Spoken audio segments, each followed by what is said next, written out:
All right, so we're back with part 2 of our quadrilaterals flowchart. So we started with this left side. Now we're working on the right side over here. So the next shape I'm going to talk about is a kite, and it's kind of like a weird uncle that isn't connected to anybody else over here. So the properties that a parallelogram have, or all these have, don't connect over to a kite. So a kite is kind of a specific, unique shape, but it is still a quadrilateral. It still has 4 sides, and the angles all add up to 360. I keep saying 180. So it has 3 properties, so you can know how many little bullet points you have to put down here. In this case, a kite only has 1 set of equal angles.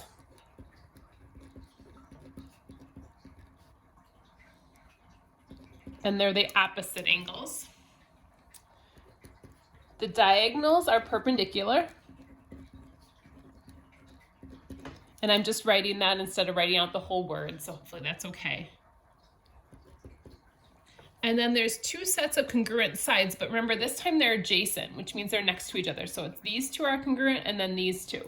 So 2 sets of congruent adjacent sides.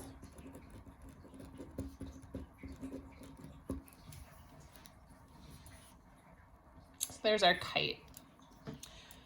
And then finally we'll work over to our trapezoids. So the less specific trapezoid and then more specific. So we'll start with just a regular trapezoid and then go to the isosceles trapezoid.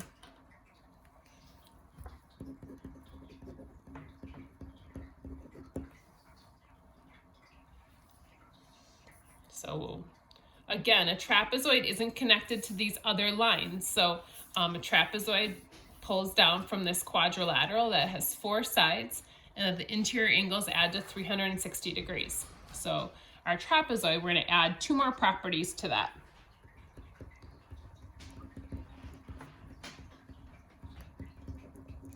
Mr. Donahue just walked in, and he needs to admit he didn't know what a trapezoid was when we were watching I'll admit to nothing.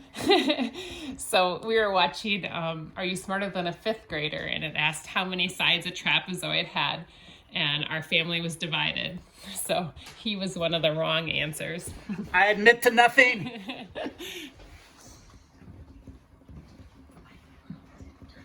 All right, so there's 1 set of congruent sides in a trapezoid. Only 1 set though, and there are 4 sides in a trapezoid.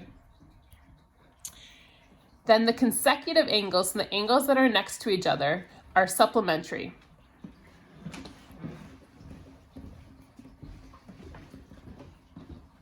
Which means they add to 180. And again, with this, understand that I go into a lot more detail in our notes. This is just kind of an overview of all the sections for today. And then finally, the last one, the more specific type of trapezoid, and is the isosceles trapezoid.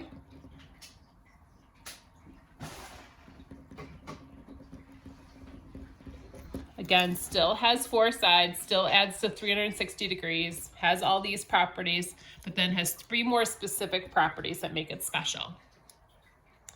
There's 2 sets of congruent base angles. So like the base angles on the top and the bottom would be the same. There's gonna be 1 set of congruent legs. Remember, the 2 sides are going to be the same. And then the diagonals are congruent. And so again, that's similar to some of our other shapes over on the other side, but not enough to connect them. So they have similarities, but they're not exactly the same. So I'll zoom out here, and then I'm going to explain our assignment for tonight, which hopefully will be a little bit more it's not bookwork tonight, so maybe it'll be fun, or at least not just typical. So what I'd like you guys to do for homework tonight is, I did an example for you, and you can obviously be more creative than I was, but I kind of drew this kind of like geometric baseball diamond. And I used a lot of different quadrilaterals and some other shapes as I was making it. So you can be more creative than me, you can be less creative than me. It doesn't have to make anything, or you can make a really cool design, I'm sure. And so what I did was I drew, and I used graph paper just because I thought it'd be easier, but maybe use a ruler if you have one or some sort of straight edge, just so I can tell you're trying to make like a rectangle have right angles. Obviously, I'm not gonna be measuring your angles with a protractor or anything like that, but it'd be good to try to as best you can.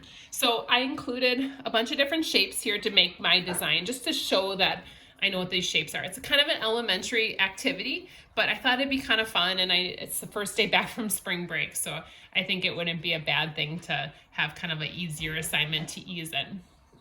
So, so I'd like you guys to label. So I have a regular trapezoid here, but then down here I have isosceles trapezoid. So just labeling the difference somewhere in your drawing. If you have a key off to the side, kind of like a map key if you'd like. Again, this doesn't need to be overly detailed.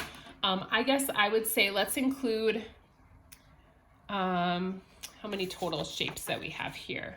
So we have 1, 2, 3, 4, 5, 6, 7, 8. So if you can include at least 5 of the shapes off our yellow sheet. So include at least 5 shapes in your drawing. You can add to it. Not all the shapes have to fit into the requirements.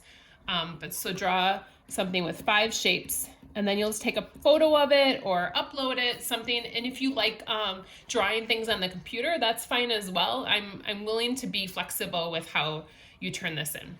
So hope that makes sense. Send me an email if you have any questions. Also, don't forget to upload your homework from last time. So hope you guys are doing well. Let me know if I can do anything for you. Take care.